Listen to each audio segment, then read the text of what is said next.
खरंच आता पुणं बदललेलं आहे. 80च्या आणि 90च्या दशकात आम्ही पुण्यात होतो. त्यावेळेस पुण्यात संस्कृती, मुलांवर झालेले संस्कार याचं दर्शन घडत होतं. आजही तसं घडत असेल, पण आज जसं अमृततुल्य दिसतात, कुठं येवलेचं चहाचं दिसतं, तसंच स्मोकर शॉप पण इथं पुणे शहरात पाहायला मिळतं. पुण्यात जसे पूर्वी असणारे छोटे मोठे बार होते, आता पब पण आहे. आणि ज्या पुण्यात सदाशिव पेठ ही नामांकित अशी पेठ मानली जायची, ज्या पेठेत पूर्वी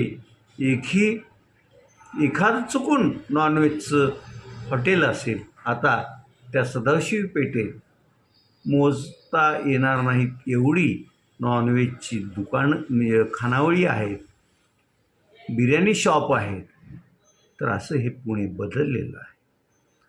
या बदलत्या पुण्यातून आता पुढची पिढी घडणार आहे.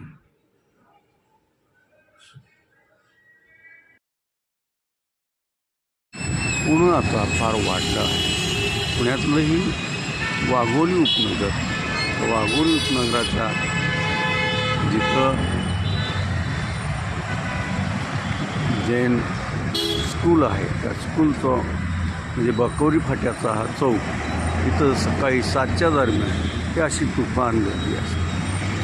शाळेला जाणाऱ्या विद्यार्थ्यांच्या स्कूल बस, विविध ठिकाणी कामावर जाणारी मंडळी, त्यांची गर्दी, त्यांच्या ह्या गाड्या, कुठे जिथून रस्ता मिळेल तिथून गाडी काढण्याची सगळ्यांची घाई आणि आपल्या आपल्या इच्छित स्थळी पोहोचण्याचं त्यांचं कार्य कुठे सुरू आहे.